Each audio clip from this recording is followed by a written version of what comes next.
masjid kiblat. Dan yang dinamakan Masjidil Aqsa kalau gitu apa? Yang dinamakan Masjidil Aqsa adalah ya satu kota itu, satu kompleks itu yang dinamakan dengan Masjidil Aqsa. Di situ sendiri ada banyak sekali kubah-kubah, ada banyak sekali bangunan-bangunan, ada banyak sekali tempat wudhu dan seterusnya. Maka inilah yang disebut dengan Masjidil Aqsa. Sedangkan orang-orang Yahudi itu menganggap itu adalah Haikal Sulaiman. Dan Haikal Sulaiman ini memang sudah hancur sih. Nanti kita akan jelaskan. Tapi masih ada satu tembok yang tersisa daripada Haikal Sulaiman itu, yang mereka sebut dengan tembok. A'udzu billahi minasyaitonir rajim. Bismillahirrahmanirrahim. Wallahi wabarakatuh. Alhamdulillah, puji dan syukur senantiasa kita panjatkan kepada Allah Subhanahu wa taala yang telah menciptakan manusia, memberikan petunjuk kepadanya berupa Al-Quran, dan kepadanya kita akan dikembalikan pada satu saat yang tidak ada keraguan di dalamnya. Maka salat dan salam semoga tercurah dan terlimpahkan kepada baginda Nabi besar Muhammad sallallahu alaihi wasallam, dan kita berharap ketika kita kembali kepada Allah Subhanahu wa taala, maka kita termasuk orang-orang yang diakui oleh Rasulullah sallallahu alaihi wasallam sebagai bagian daripada umatnya. Teman-teman sekalian, sudah dirahmati Allah. Tentu saja ketika kita dihadirkan, kita disodorkan tentang berita-berita mengenai Baitul Maqdis, tidak sedikit di antara kita yang merasa bingung, merasa kurang referensi, merasa mungkin tidak terlalu banyak informasi tentang kejadian-kejadian yang muncul di Baitul Maqdis. Kenapa bisa muncul, kok bisa sih kayak gitu, dan mengenai segala sesuatu yang berkaitan dengannya. Nah, karena itulah teman-teman sekalian, saya pikir baik kiranya kalau saya memberikan sebuah sharing tentang apa yang saya ketahui tentang Baitul Maqdis. Karena saya juga sama teman-teman sekalian seperti orang-orang muslim yang pada umumnya, saya berawal daripada orang-orang yang nggak ngerti tentang Baitul Maqdis. Saya nggak tahu tentang apa yang terjadi di sana. Kenapa sih orang-orang itu senantiasa ada krisis kemanusiaan di situ, ada perang di situ, dan ada segala sesuatu yang kayak nggak damai lah. Padahal kalau misalnya kita lihat, itu kan adalah simbol daripada agama-agama yang ada di dunia. Terutama ada 3 agama besar, yaitu adalah Yahudi, Nasrani, dan Islam. Tapi kenapa sih daerah itu tidak kunjung damai dan terus-menerus konflik?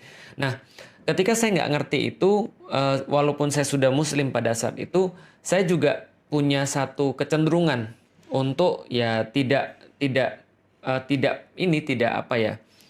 ngeh dan tidak aware dan tidak punya keberpihakan mungkin karena saya nggak ngerti apapun.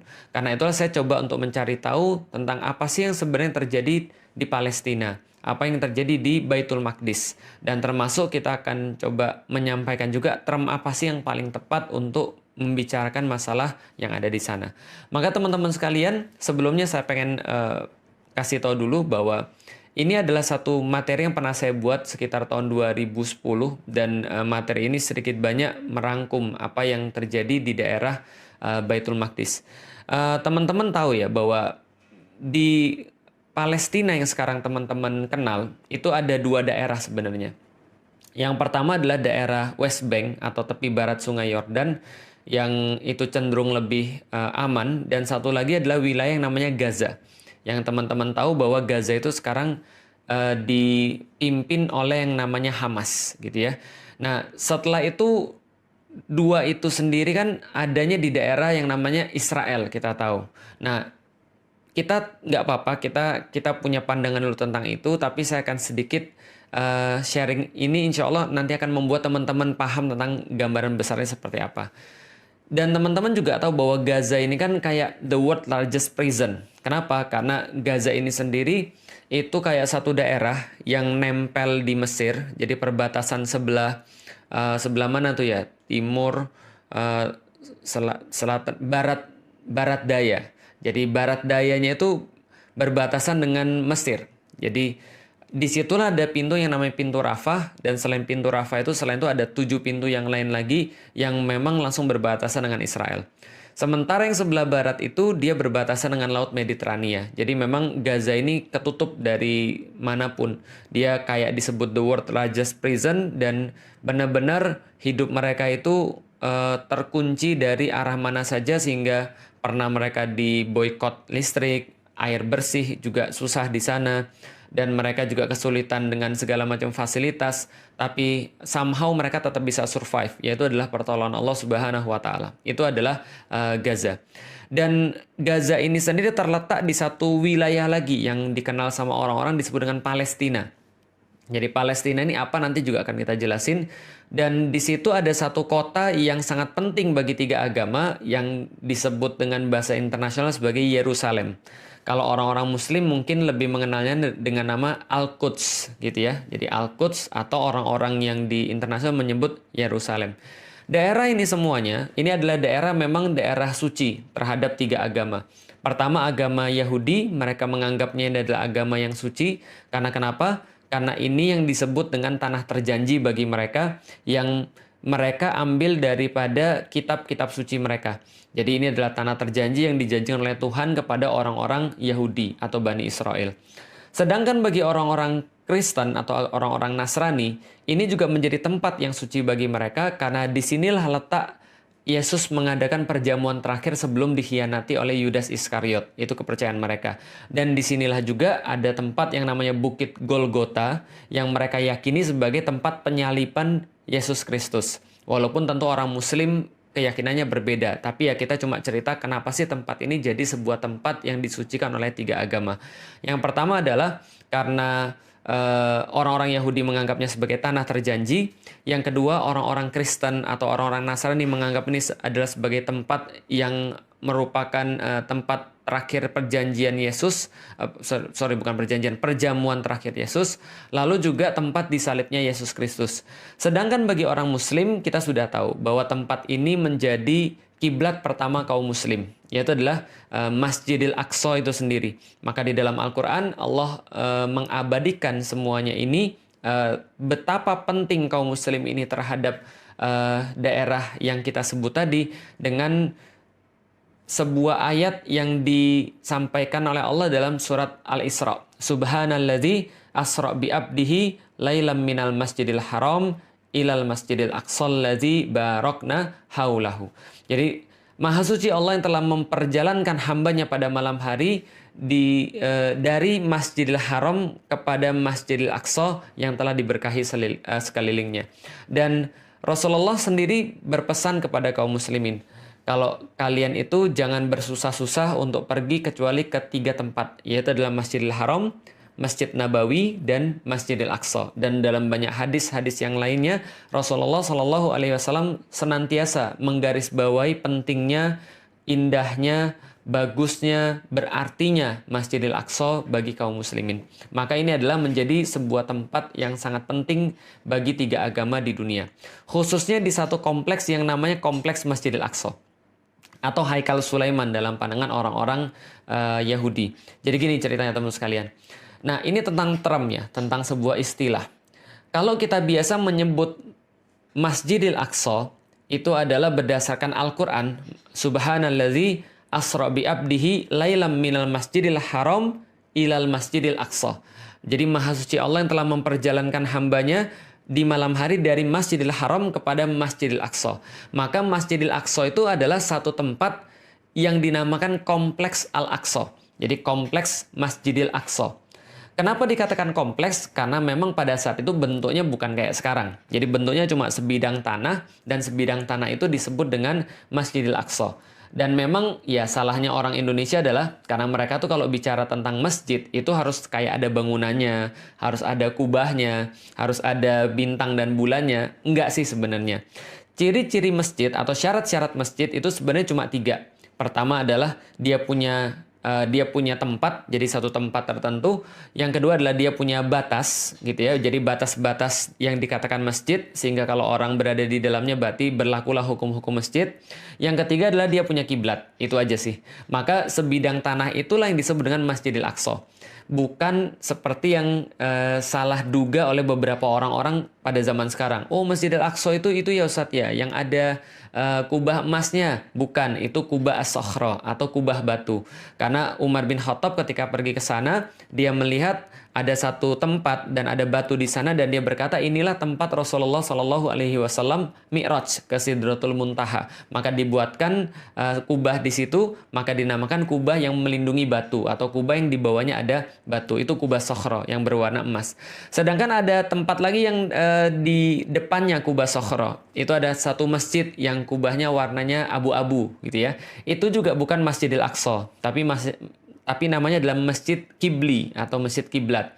Dan yang dinamakan Masjid Al-Aqsa kalau gitu apa? Yang dinamakan Masjid Al-Aqsa adalah ya satu kota itu, satu kompleks itu yang dinamakan dengan Masjidil Aqsa. Di situ sendiri ada banyak sekali kubah-kubah, ada banyak sekali bangunan-bangunan, ada banyak sekali tempat wudhu dan seterusnya. Maka inilah yang disebut dengan Masjidil Aqsa. Sedangkan orang-orang Yahudi itu menganggap itu adalah Haikal Sulaiman. Dan Haikal Sulaiman ini memang sudah hancur sih. Nanti kita akan jelaskan. Tapi masih ada satu tembok yang tersisa daripada Haikal Sulaiman itu, yang mereka sebut dengan tembok ratapan. Yaitu adalah tembok kira-kira di sebelah barat daripada Masjidil Aqsa atau sebelah barat daripada kompleks Al-Aqsa ini. Dan memang kompleks Al-Aqsa ini kita sudah tahu adalah kompleks yang sangat ancient, kompleks yang sangat kuno yang memang disucikan oleh 3 agama. Nah, jadi sekarang teman-teman sudah tahu ya, kenapa sih Masjidil Aqsa itu disucikan oleh 3 agama. Pertama oleh orang-orang Yahudi, yang kedua adalah oleh orang-orang Nasrani, yang ketiga adalah oleh orang-orang Muslim. Nah, sekarang kita coba cerita dulu kok bisa sih orang-orang Yahudi itu masuk ke sana dan kok bisa sih orang-orang Yahudi itu ya juga keluar dari sana. Pertama-tama teman-teman sekalian tahu bahwa Yahudi itu dulunya dikenal dengan nama Bani Israel. Jadi Bani Israel ini adalah keturunannya Nabi Yakub alaihi salam. Jadi Nabi Yakub sendiri itu bergelar Israel yang artinya adalah kekasih Allah. Dan dia punya 12 anak. Salah satunya teman-teman pasti sudah tahu. Jadi ada 12 anak dari 4 istri. Jadi dari 4 istri ada 12 anak. Yang teman-teman pasti kenal adalah Nabi Yusuf. Itu adalah anak daripada Nabi Yakub. Nabi Yusuf dan 11 saudaranya yang lain, itu mereka yang disebut dengan Bani Israel. Dan kita sudah tahu juga, Yusuf itu nanti menjadi bendahara Mesir, lalu kemudian orang-orang Bani Israel nanti masuk ke Mesir, lalu beranak pinak di sana. Singkat cerita kemudian mereka diperbudak oleh Fir'aun, lalu Fir'aun itu didatengin oleh Nabi Musa dan Harun. Maka Nabi Musa dan Harun itu ngajak mereka pergi dari Mesir untuk menuju ke satu tempat yang dijanjikan oleh Allah Subhanahu wa Ta'ala. Dan kita sudah tahu juga di dalam Al-Quran, ketika Nabi Musa itu datang ke sana, ke tempat itu, bertemu dengan orang-orang yang orang-orang itu kasar, gede. Inilah yang dinamakan dengan orang-orang Filistin. Jadi orang-orang yang memang asli di situ, orang Filistin. Maka kita kenal sekarang namanya daerah Filistin atau Palestina. Tapi orang-orang Yahudi kan nggak mau masuk. Allah katakan di dalam Al-Quran, mereka malah ngece. Mereka malah berbuat sesuatu yang tidak pantas kepada Nabi Musa. Sampai mereka menyakiti Nabi Musa. Gitu kan ya. Sampai Nabi Musa berkata, "Lima tu'zunani," gitu kan ya. Kenapa engkau menyakiti aku? Dengan apa? Ya memaksiati Nabi Musa. Tidak mengindahkan perintah Allah yang dibawa oleh Nabi Musa. Lalu kemudian mereka ogah-ogahan ikut Nabi Musa, padahal Nabi Musa sudah menunjukkan mereka banyak sekali mukjizat dan sudah mengurus mereka. Tapi ketika mereka diminta untuk berperang, masuk ke dalam daerah yang sudah dijanjikan oleh Allah Subhanahu wa Ta'ala, mereka malah bilang, "Enggak deh, makasih, kami enggak mau ikut-ikutan. Kami ngeri ngelihat orang-orang yang ada di sana. Udah kamu aja yang perang sama Tuhanmu. Kami nggak mau ikut-ikutan. Kami di sini duduk-duduk aja lah." Nah, karena itulah Allah murka kepada mereka dan Allah menyesatkan mereka sebanyak 4 masa. Mereka nggak bisa masuk ke sana. Dan mereka bisa masuk ketika zamannya nanti Yusha bin Nun yang melanjutkan pengurusan terhadap Bani Israel setelah Nabi Musa dan Nabi Harun. Dan itu pun mereka nggak berhenti buat masalah. Mereka malah kemudian ingkar terhadap perintah Allah. Mereka mempermainkan aturan-aturan Allah. Mereka malah membuat olok-olokan terhadap para nabi dan seterusnya. Dan singkat cerita lagi, Yusha bin Nun ini membagi tanah terjanji, tanah Filistin itu menjadi 12 bagian. Yaitu adalah merujuk pada 12 Bani Israel atau 12 anak-anak Nabi Yakub. Sedangkan Yusha bin Nun sendiri itu menjadi sebuah penengah di antara mereka untuk memerintah mereka. Karena memang urusan mereka senantiasa diurus oleh para nabi. Tapi ya itulah, bukan Yahudi kalau enggak bikin masalah. Mereka bikin masalah lagi, mereka terpecah lagi, ribut lagi, dan akhirnya terbagi dua wilayah. Wilayah pertama itu ada kerajaan Israel yang ada di utara. Wilayah kedua namanya kerajaan Yehuda yang ada di sebelah selatan. Jadi kalau misalnya kerajaan Israel ini mereka punya ibu kota namanya Samaria. Sedangkan ibu kotanya kerajaan Yehuda itu ibu kotanya Yerusalem. Seperti yang sudah kita tahu dan kita sudah ceritakan tadi. Dan ini mereka terus-menerus berselisih dan konflik satu sama lain. Terus-menerus konflik sampai akhirnya ada satu kerajaan namanya kerajaan Assyria itu menaklukkan kerajaan Israel yang ada di utara. Nah, ini saya sudah ringkaskan dan ini nanti insya Allah tulisan ini akan saya berikan pada teman-teman sekalian karena saya udah ngeringkasin beberapa tentang beberapa sejarah tentang Israel. Nah, jadi teman-teman sekalian, pada tahun 722 ini kerajaan Assyria 722 sebelum Masehi ya. Kerajaan Assyria ini menaklukkan wilayah bagian utara, yaitu adalah kerajaan Israel. Dan ketika dia mau menaklukkan kerajaan Yehuda, maka kerajaan Assyria ini keburu ditaklukkan sama kerajaan Babilonia. Jadi diserang sama kerajaan Babilonia yang rajanya sangat terkenal, namanya Nebukadnezar gitu kan ya. Bukhtanasir kalau dalam bahasa Arabnya. Nah, lalu kemudian Nebukadnezar ini melakukan juga penaklukan terhadap kerajaan Yehuda pada tahun 597. Dan pada tahun berikutnya, 596 sebelum Masehi, maka Haikal Sulaiman itu dihancurkan. Jadi kompleks Masjidil Aqsa itu yang sudah dibuat Haikal sama Nabi Sulaiman itu dihancurkan sama orang-orang Babilonia, Nebukadnezar. Dan setelah itu orang-orang Yahudi itu dibawa ke Babilonia semuanya. Disitulah banyak sekali orang-orang Yahudi yang hilang. Kenapa? Ada yang terbunuh, ada yang dibawa sebagai budak pergi ke Babilonia, dan mereka di sana cukup lama sampai akhirnya kerajaan Babilonia dikalahin oleh kerajaan Persia. Nah, jadi kerajaan Persia pada tahun 539 menyerbu Babilonia, lalu kemudian Raja Cyrus ini mengembalikan orang-orang Yahudi ke daerah mereka dan mempersilahkan mereka untuk membangun kembali Haikal Sulaiman yang diselesaikan pada tahun 516 sebelum Masehi, pada masa pemerintahannya Darius Agung. Nah, jadi ini terus-menerus kemudian dilakukan, tapi nggak berhenti sampai di situ. Orang-orang Yahudi tetap lagi kemudian bikin masalah sampai akhirnya Romawi yang menguasai mereka, dan ketika Romawi menguasai mereka itu Titus pada tahun 70 Masehi itu meratakan kembali Haikal Sulaiman. Jadi 2 kali Haikal Sulaiman itu hancur, yaitu adalah sebuah kompleks tempat ibadah yang dibangun oleh Nabi Sulaiman. Itu hancur pertama adalah pada tahun 596 sebelum Masehi oleh Nebukadnezar atau oleh Babilonia. Yang kedua oleh Titus pada tahun 70 Masehi. Ini juga diratakan kembali. Jadi ini nggak ada urusan dengan kaum muslimin. Dan kembali lagi setelah ini mereka diusir semua dari tanah terjanji itu.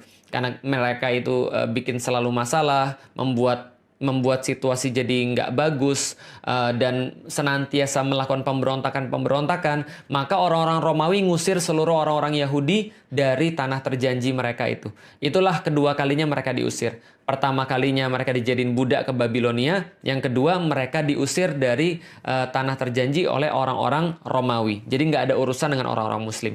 Dan pengusiran kedua inilah teman-teman sekalian yang dikenal dengan nama diaspora. Jadi mereka pergi melanglang buana kemanapun, ke daerah-daerah yang lain gitu kan ya. Sampai mereka punya dendam yang besar terhadap orang-orang Romawi ini. Kenapa? Yang sudah mengusir mereka dari tanah terjanji. Terus-menerus ini kemudian mereka menjalani kehidupan yang sulit. Dan orang Yahudi ini karena punya sifat yang nggak baik. Mereka punya sifat serakah, mereka punya sifat suka ingkar janji, mereka punya sifat pengecut, mereka suka mengolok-olok orang, mereka suka melakukan hal-hal yang nggak bagus gitu ya. Maka mereka ini kemana-mana dapat masalah. Di Jerman dapat masalah, di Austria dapat masalah, lalu kemudian di Eropa tempat-tempat yang lain mereka dapat masalah. Dimanapun mereka tinggal, orang-orang Yahudi ini memang senantiasa eksklusif dan menimbulkan problem. Karena itulah kebanyakan dimanapun itu mereka senantiasa punya problem dengan masyarakat setempat. Nanti list-listnya itu teman-teman bisa cari. List-list problem terhadap orang-orang Yahudi.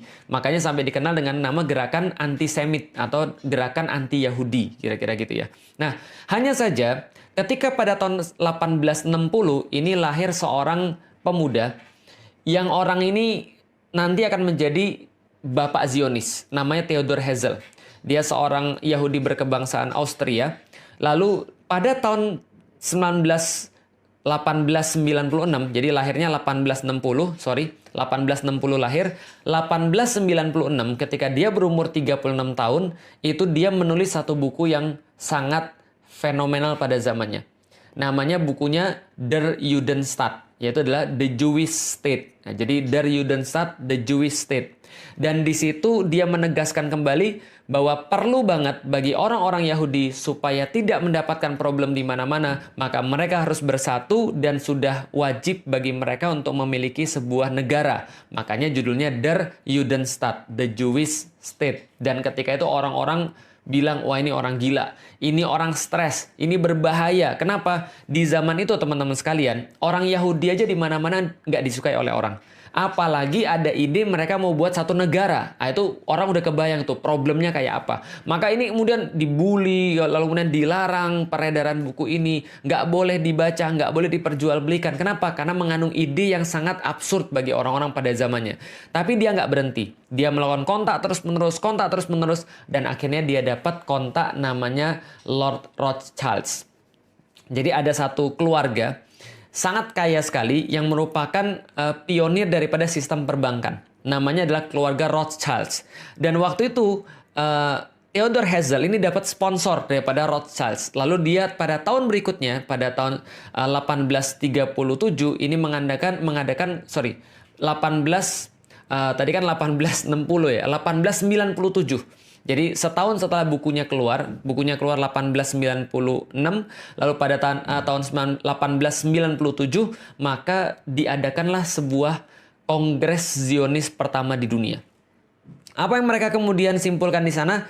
Kami harus bangun satu negeri untuk orang-orang Yahudi, untuk mewujudkan cita-cita orang-orang zaman dulu bahwa negara Yahudi harus bersatu dan punya satu tempat. Pertanyaannya teman-teman sekalian, kalau ada orang-orang kayak gini yang memang di mana-mana bikin masalah, di mana-mana dibenci sama orang, lalu mereka punya ide dari Judenstaat, gimana kalau kita buat satu negara buat orang Yahudi, the Jewish State. Kalau gitu pertama kali mereka harus cari tanah dong, mereka harus cari tempat dong. Pertanyaannya tempatnya di mana? Jawaban teman-teman betul. Kalau ada orang Yahudi yang mau nyari tempat untuk dijadikan sebuah negara, karena mereka pikir bahwa negara itu adalah sesuatu yang harus mereka punya untuk mewujudkan cita-cita mereka di masa yang lalu, maka pastilah mereka akan cari tanah yang berhubungan dengan sejarah mereka. Maka mereka fix. Ketika Kongres Zionis itu, mereka mengatakan kami mau punya tanah. Yaitu adalah tanah yang dijanjikan oleh Tuhan bagi kami. Ironis memang, mereka disuruh masuk, mereka nggak mau. Mereka sudah masuk, mereka bikin masalah, diusir sekali oleh kerajaan Babilonia di bawah Nebukadnezar, lalu mereka balik lagi, buat lagi Haikal Sulaiman, dihancurin lagi yang kedua oleh Titus Romawi gara-gara kelakuan mereka juga. Lalu kemudian diusir kemana-mana dan mereka nggak bisa balik lagi ke sana untuk melakukan ibadah sesuai dengan keyakinan mereka. Tapi ketika mereka disuruh milih, mereka milih tempat itu lagi. Karena kenapa? Ya karena mereka merasa itu kaitan dengan sejarah mereka. Padahal mereka sudah mengabaikan tempat itu in the first place untuk pertama di awal kalinya, gitu kan ya. Nah ini mereka kemudian mau balik lagi ke tanah terjanji. Mereka bilang balik ke tanah Zion, balik ke tanah terjanji mereka, yaitu adalah tanah yang disebut dengan tanah Palestina. Pertanyaannya, siapa penguasa tanah Palestina pada saat itu? Siapa penguasa tanah Baitul Maqdis pada saat itu? By the way, teman-teman sekalian, tadi kita sudah sampaikan soalan istilah. Masjidil Aqsa itu disebut dengan Baitul Maqdis sendiri. Jadi Masjidil Aqsa yang kotak itu adalah Baitul Maqdis sendiri ketika dikatakan oleh Rasulullah Shallallahu Alaihi Wasallam. Kompleks Masjidil Aqsa itu dalam istilah Rasulullah, dalam istilah hadis adalah Baitul Maqdis. Kota Yerusalem sendiri dalam istilah hadis juga disebut dengan Baitul Maqdis. Dan tanah yang terjanji itu atau Ardul Mubarakah atau Ardul Muqaddas atau Ardul Muqaddasah itu adalah juga disebut dengan Baitul Maqdis. Jadi Baitul Maqdis itu ada tiga istilah. Pertama adalah istilah untuk kompleks masjidnya. Yang kedua adalah istilah untuk kota Yerusalemnya. Yang ketiga adalah untuk wilayah yang lebih besar yang dinamakan dengan bumi yang diberkahi atau bumi yang disucikan itu. Nah, maka ini yang mereka pengen untuk mereka masuk ke sana. Siapa yang saat itu memiliki Baitul Maqdis atau tanah yang terjanji yang menurut orang Yahudi pengen mereka jadikan sebagai the Jewish state itu, yang memiliki adalah orang Muslim yang pada saat itu bersatu dalam satu kepemimpinan besar yang dinamakan dengan Khilafah Utsmani. Nah, pemimpin Khilafah Utsmani pada saat itu namanya adalah Abdul Hamid II. Maka datanglah orang-orang Zionis kepada Abdul Hamid II untuk meminta izin. Mereka ingin mendirikan pemukiman untuk orang-orang Yahudi yang akan jadi cikal bakal negara Yahudi. Bagaimana kemudian respon daripada Abdul Hamid? Maka mereka datang kepada pemilik tanah terjanji yang mereka inginkan sebagai tempat pendirian negara Yahudi, yaitu adalah Khalifah kaum Muslim. Khalifah daripada kekhilafan Utsmani yang pada saat itu adalah Sultan Abdul Hamid II. Maka apa respon daripada Sultan Abdul Hamid kepada Theodor Herzl dan juga kelompoknya? Ini adalah yang bisa kita dapatkan. Maka Sultan Abdul Hamid tidak ingin menemui Herzl, lalu mengirim pesan kepadanya, beritahu pada para Yahudi yang tidak sopan itu bahwasanya hutang-hutang Utsmani itu bukan merupakan perkara yang hina. Prancis pun punya hutang dan tidak mempengaruhi mereka. Yerusalem adalah bagian dari tanah kaum Muslim sejak Khalifah Umar menerima tanah itu dari Safronius. Dan aku tidak ingin menanggung malu dan beban sejarah dengan menjual tanah suci yang telah diamanahkan itu kepada para Yahudi, lalu mengkhianati amanah dan kepercayaan umat.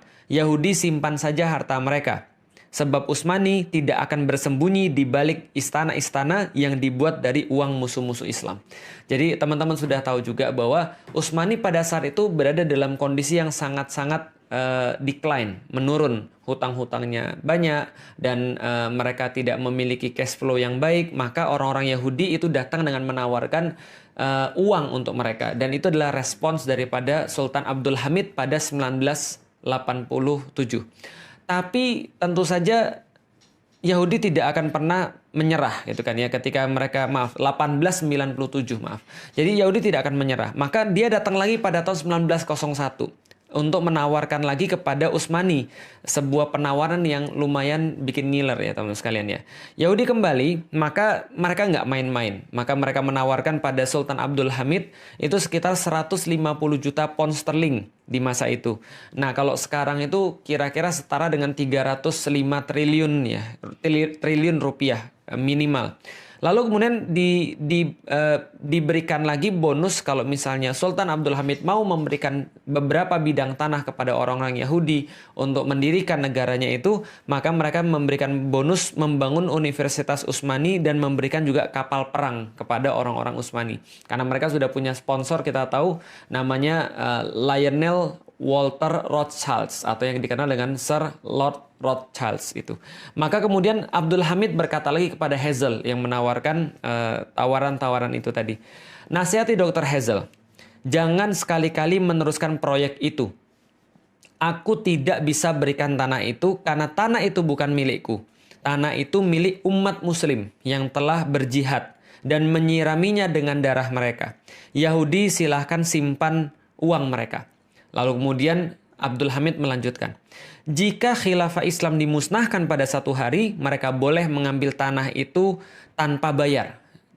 Jadi kayak apa ya? Kayak sebuah kedikdayaan gitu ya, sebuah kemuliaan, sebuah izah. Jadi pokoknya selama ada khilafah, selama aku masih ada, dan selama kaum muslim itu punya kekuatan, kalian nggak bakal bisa. Tapi kalau saya ini sudah nggak ada, ambil gratis aja. Seolah-olah ya Abdul Hamid mungkin nggak akan berpikir bahwa sebentar lagi khilafah itu ya tidak akan ada di muka bumi, sehingga kaum muslimin tidak memiliki pelindung dan tidak memiliki perisai. Lalu kemudian beliau katakan, akan tetapi selama aku masih hidup, aku lebih rela menusukkan pedang ke dalam tubuhku daripada tanah itu dikhianati dan dipisahkan dari khilafah Islam. Aku tidak akan memulai pemisahan tubuh kami selagi kami masih hidup. Jadi itu adalah jawaban final yang diberikan oleh Abdul Hamid kepada Federasi Zionis. Nah, setelah itu Zionis nggak pernah datang lagi. Tapi walau lam bisawab, setelah Abdul Hamid menolak mereka itu, walau lam bisawab, siapa yang merancang Perang Dunia Pertama ini, tapi yang jelas setelah selesai Perang Dunia Pertama ini, keuntungan yang didapat paling besar adalah keuntungan bagi orang-orang Yahudi. Jadi apa yang terjadi? Tahun 1914 muncul perang. Pada saat itu ada blok sekutu melawan blok sentral. Blok sekutu itu diketuai oleh Inggris dan Perancis. Blok sentral itu diketuai oleh Jerman. Dan pada saat itu teman-teman sekalian, Khilafah Utsmani itu berada bareng dengan blok sentral. Loh kok bisa jadi bareng blok sentral berada sama Jerman? Itulah satu misteri yang sampai sekarang orang-orang juga heran. Kenapa Utsmani tidak mempertahankan netralitasnya, justru malah gabung sama blok Jerman. Dan kita sudah dapat sampai sekarang bahwa ada banyak sekali intrik yang terjadi di Khilafah Utsmani pada saat itu, bahwa sultan yang ada hanya sekedar sultan kayak apa ya, simbol saja, tapi pemerintahan itu sebenarnya dijalankan oleh satu partai yang partai itu tidak mau dikendalikan oleh sultan. Jadi berada di luar kendali sultan. Dan mereka punya satu menteri, yang menteri ini akhirnya justru membuat kesepakatan rahasia dengan Jerman ketika justru Jerman sudah mengumumkan perang terhadap sekutu. Maka seolah-olah sekutu bilang, ya udah kalau gitu Utsmani adalah bagian daripada sentral, blok sentral. Maka Utsmani mau nggak mau harus ikut perang. Karena seolah-olah sudah ya memang ikut perang. Nah itulah dalam tanda kutip ketidaksengajaan orang-orang Utsmani, Khilafah Utsmani untuk ikut perang. Dan hasilnya sudah kita ketahui, berakhir pada tahun 1916 dimenangkan oleh pasukan sekutu, dan saat itu seluruh yang kalah itu harus menanggung pembiayaan perang dan sekaligus kerugian perang. Nah, khusus untuk Utsmani, maka wilayah-wilayahnya itu dibagi oleh Inggris dan Prancis lewat perjanjian Sykes-Picot pada tahun 1917. Sykes ini adalah seorang komandan dari Inggris, Picot ini adalah seorang komandan dari Prancis. Mereka bersepakat untuk berunding dan membagi wilayah-wilayah Utsmani. Dalam perjanjian ini, maka mereka membagi wilayah-wilayah, ada wilayah bagi Inggris, ada wilayah-wilayah bagi Prancis, dan mereka menggunakan ada satu wilayah bersama, wilayah khusus, yaitu adalah wilayah Palestina dan sekitarnya. Itu dikasih wilayah khusus. Tapi sebenarnya yang punya siapa? Yang punya adalah Inggris. Ketika kita sudah paham bahwa Inggris memiliki wilayah kaum muslim termasuk wilayah Palestina atau wilayah Baitul Maqdis, berikutnya kita sudah duga.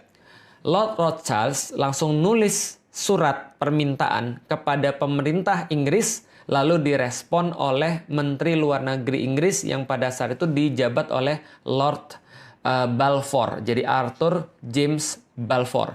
Maka Arthur James Balfour itu mengeluarkan satu deklarasi yang kita kenal dengan nama Deklarasi Balfour. Nah, jadi Deklarasi Balfour ini dikeluarkan pada tanggal 2 November 1917, yaitu adalah kata-kata kira-kira begini. Dear Lord Rothschild, I have much pleasure in conveying to you on behalf of His Majesty Government the following declaration of sympathy with Jewish Zionist aspiration, which has been submitted to and approved by the Cabinet.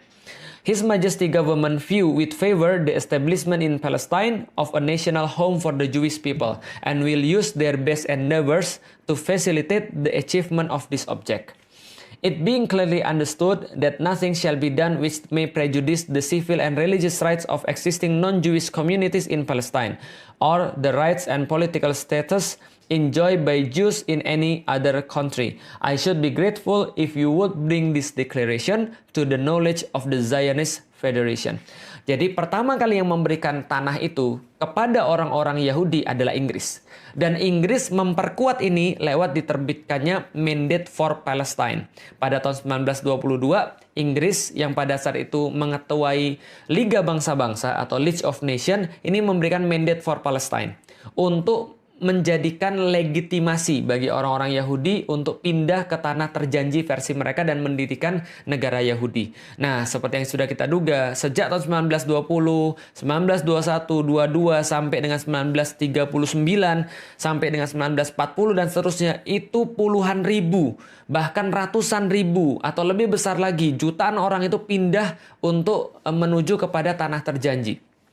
Yaitu adalah tanah yang diberikan oleh Inggris kepada orang-orang Yahudi. Dan apa yang kemudian berikutnya terjadi? 29 November 1947, pasca Perang Dunia Kedua, di mana pemimpin dunia sekarang sudah berganti, awalnya adalah Inggris berganti menjadi Amerika, maka Amerika mengubah dari Liga Bangsa-Bangsa daripada League of Nations menjadi United Nation, menjadi Persekutuan Bangsa-Bangsa, PBB. Maka PBB inilah yang akhirnya seolah-olah menjadi penengah untuk menyelesaikan konflik yang ada di Palestina. Mereka bilang, kalau gitu kita bagi dua aja. Ini perampokan yang sangat luar biasa. Penjajahan yang di awal diamini oleh PBB adalah penjajahan atas negeri Palestina. Penjajahan atas negeri Baitul Maqdis. Kenapa? Karena mereka langsung membagi wilayah menjadi dua. Ada wilayah Israel, yaitu ada 55% daripada tanah Palestina, sedangkan 45% diberikan kepada orang-orang Arab. Itu adalah usulan daripada PBB, namanya UN Partition. Partisi yang diberikan oleh PBB pada tahun 1947 tanggal 29 November. Nah, ini adalah satu penjajahan dan satu perampokan yang besar. Menindaklanjutin itu semuanya, orang-orang Israel kemudian mendirikan negara Yahudi. Jadi Israel Declaration on a Jewish State. Jadi mereka akhirnya memenuhi apa yang mereka inginkan. Mereka bentuk Der Judenstaat pada tanggal 14 Mei 1948. Di mana Perdana Menteri pertamanya adalah David Ben Gurion. Maka pada tanggal itu didirikan negara Yahudi, negara Israel. Dan sekaligus menjadikan Palestina stateless. Menjadikan Palestina itu tidak punya negeri, tidak punya hak sebagai manusia. Karena itulah apapun yang mereka lakukan senantiasa pasti mereka yang salah. Kenapa? Karena mereka tidak diakui oleh hukum internasional. Yang diakui adalah Israel oleh PBB. Siapa yang memerintahkan? Amerika. Dari sini teman-teman sudah tahu bahwa siapa bapaknya Israel atau negara Israel laknatullah itu, siapa yang kemudian menjadi bapak daripada negara penjajah yang bengis itu? Yang menjadi bapaknya adalah Inggris. Yang menjadi ibunya siapa? Yang menjadi ibunya adalah Amerika. Lalu siapa yang menjadi bidannya? Bidannya adalah PBB. Sehingga kalau kita tahu semua itu, nggak mungkin Inggris, nggak mungkin Amerika, nggak mungkin PBB akan menguntungkan bagi orang-orang yang terjajah di Palestina. Pasti mereka akan menguntungkan anak mereka yang mereka lahirkan, yaitu Israel itu tadi. Jadi kalau berharap pada mereka, ya itu sama aja kayak Anda berharap mimpi di siang bolong kan gitu kan ya. Nah, setelah itu kemudian banyak sekali kemudian protes daripada orang-orang Arab pada saat itu dengan keberadaan Israel, lalu diakhiri dengan perang 6 hari. Perang 6 hari ini secara ajaib keroyokan daripada Syria, Irak, Yordan, Saudi, Mesir itu dimenangkan oleh orang-orang Israel secara ajaib. Tapi yang terjadi sebenarnya adalah ya pengkhianatan kaum muslimin, pengkhianatan penguasa-penguasa negeri kaum muslimin. Mereka seolah-olah ingin mengenyahkan Israel, tapi sebenarnya mereka hanya punya kepentingan masing-masing. Pengkhianatan penguasa Mesir, pengkhianatan penguasa Yordan, dan seterusnya. Sehingga waktu itu justru orang-orang Israel mengukuhkan satu mitos bahwa mereka itu tidak pernah terkalahkan. Kaum muslimin hancur, dan kemudian seolah-olah Israel tidak tersentuh, dan menjadilah kita seperti sekarang. Nah, teman-teman bisa lihat, ini adalah wilayah pada tahun 1946. Jadi yang paling kiri itu adalah ketika PBB belum mengumumkan, sebelum PBB mengumumkan berdirinya negara Israel, itu yang warna putih adalah pemukimannya orang-orang Israel. Lalu yang di sebelahnya adalah wilayah tahun 1947, ketika PBB mengumumkan berdirinya negara Israel. Perampokan terbesar. Lalu kemudian sebelah kanannya lagi wilayah setelah tahun 1967. Setelah perang 6 hari yang direkayasa tadi dan pengkhianatan para penguasa-penguasa muslim terhadap umat muslim sendiri di seluruh dunia. Dan yang sebelah kanan adalah tahun 2000. Setelah resolusi-resolusi PBB, perjanjian-perjanjian yang berusaha dibuat yang kayaknya menguntungkan selalu bagi orang-orang Yahudi Israel, dan mereka juga senantiasa untuk mengingkarinya, janji lalu berkhianat, ya kita sudah tahu seperti apa kelakuan mereka dari dulu. Nah, setelah perjanjian-perjanjian damai itu, wilayah kaum muslimin semakin berkurang dan wilayah mereka terus bertambah. Itu yang terakhir tahun 2000. Tahun 2020, 2021 lebih parah lagi daripada semuanya itu.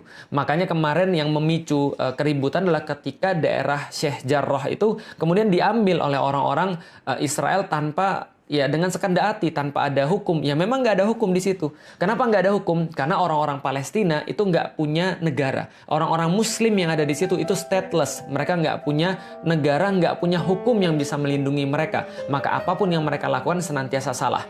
Nah, Yang pengen kita sampaikan adalah teman-teman sekalian, setelah PBB itu mengumumkan berdirinya negara Israel, maka pembantaian demi pembantaian dilakukan atas nama hukum.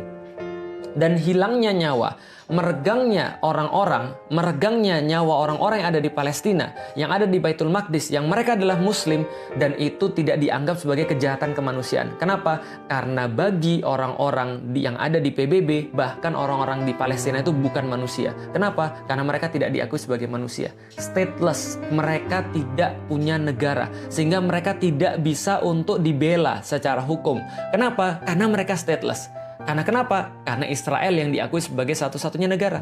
Maka kemarin ketika saya mendengar ada orang-orang bilang, itu peta Palestina dihapus dari Google. Sejak kapan Google memakai peta Palestina? Sejak kapan Google mencantumkan Palestina sebagai sebuah negara? Mereka nggak diakui. Kenapa nggak diakui? Karena secara hukum dunia, itu bukan sebuah negara. Yang negara cuma Israel. Maka kita lihat sekarang Israel cuma yang dicantumkan di peta. Karena memang yang diakui sebagai negara adalah dia. Siapa yang ngakui negara? PBB. PBB kan bidannya. Maka kalau misalnya ngarep PBB nyelesain masalah Palestina, nggak akan mungkin. Menyelesaikan masalah di Baitul Maqdis, nggak bakal mungkin. Karena mereka yang bikin masalahnya di awal. Jadi teman-teman sudah paham. Nah, kenapa misalnya PBB bisa begitu? Ya karena mereka didukung. Didukung oleh siapa? Mereka didukung oleh Amerika, mereka didukung oleh Inggris, mereka didukung oleh kebanyakan orang-orang penguasa di dunia. Sementara orang-orang Muslim penguasa-penguasanya hanya bisa diam melihat hal yang seperti ini. Kalaupun ada yang berbicara, alhamdulillah ada yang berbicara, maka yang berbicara ini posisinya terjepit. Maka yang berbicara ini tidak bisa berbicara lantang. Kenapa? Mereka tidak bisa mengerahkan pasukan militer ke sana karena bertentangan dengan hukum internasional. Maka ini yang kemudian bisa kita lihat pada saat ini. Nah, apa yang bisa kita lihat pada Januari 2009 misalnya, ketika orang-orang Israel laknatullah menunjukkan kebiadabannya sekali lagi kepada kaum muslimin dengan menghujani kaum muslimin dengan rudal-rudal, dengan senjata-senjata kimia yang sangat tidak manusiawi, tapi tetap aja dibela sama Amerika.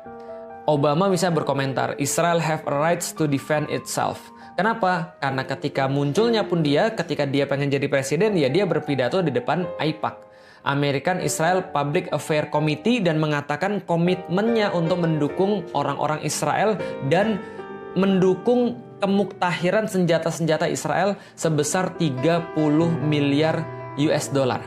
Jadi ini yang kemudian dijanjikan oleh Amerika terhadap pemerintahan Israel. Dan mereka menggunakan ini sebagai kayak komitmen. Kalau misalnya mau jadi presiden ya harus dukung Israel.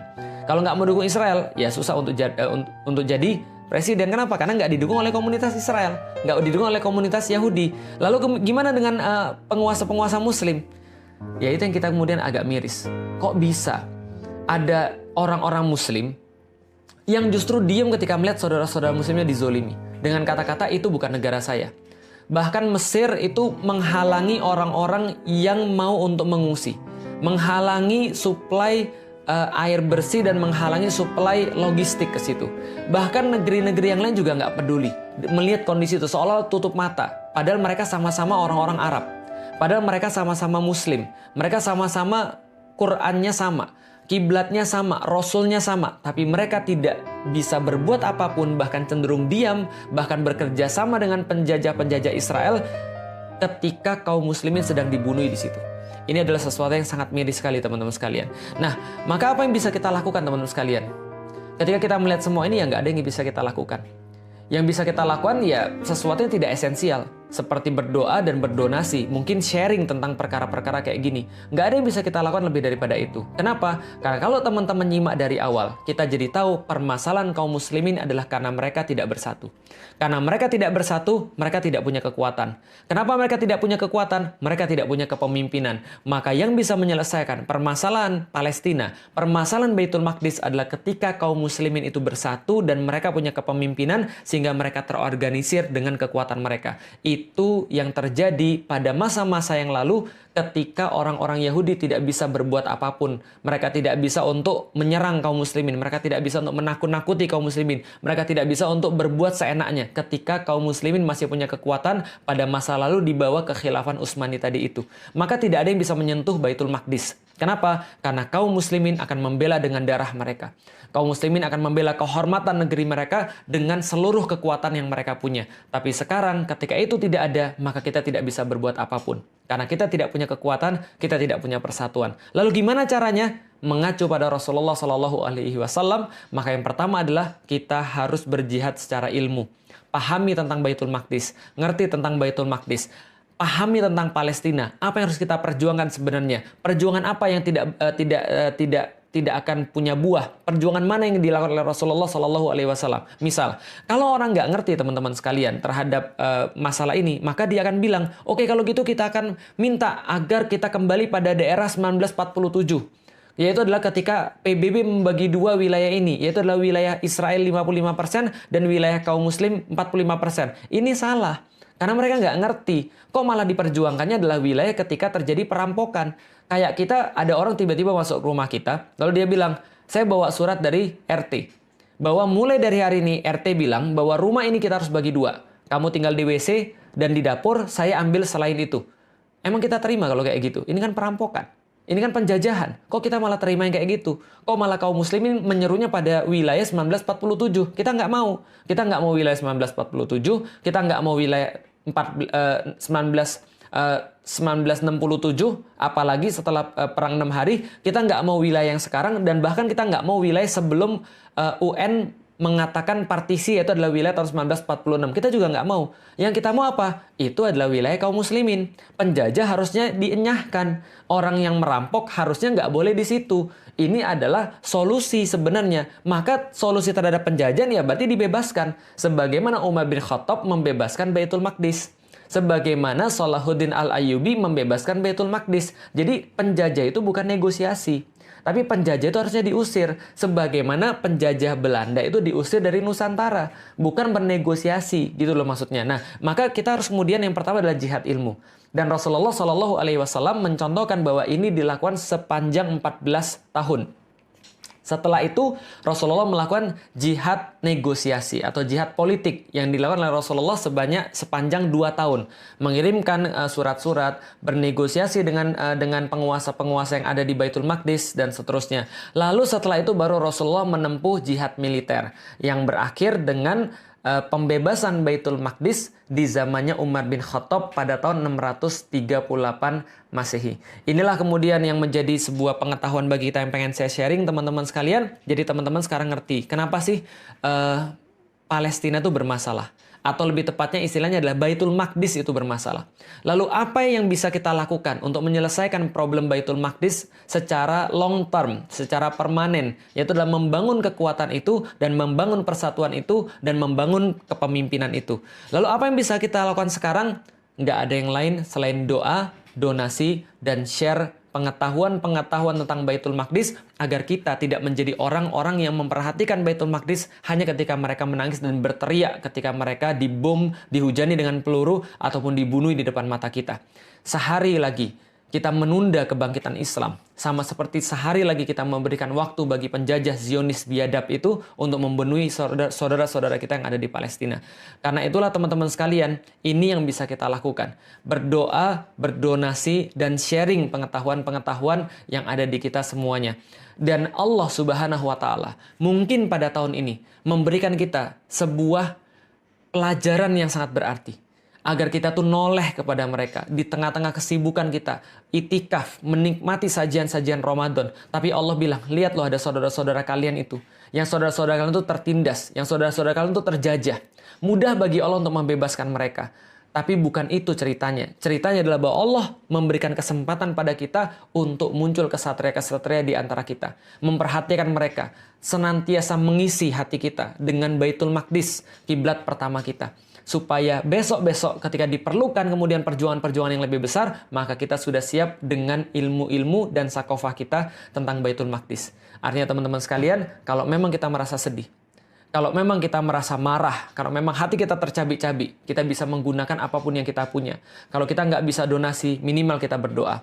Kalau kita bisa berdonasilah dengan harta terbaik yang kita punya. Tapi kalaupun kita sudah melakukan semua itu semua tidak cukup. Melainkan kita harus untuk mempelajari, kita harus untuk mengerti, memahami, dan kemudian menyebarkan sampai orang-orang paham dengan sakofa yang benar tentang Baitul Maqdis, hingga kita bisa berpindah kepada tahapan-tahapan selanjutnya. Wallahu a'lam bishawab, teman-teman sekalian, semoga bermanfaat. Assalamualaikum warahmatullahi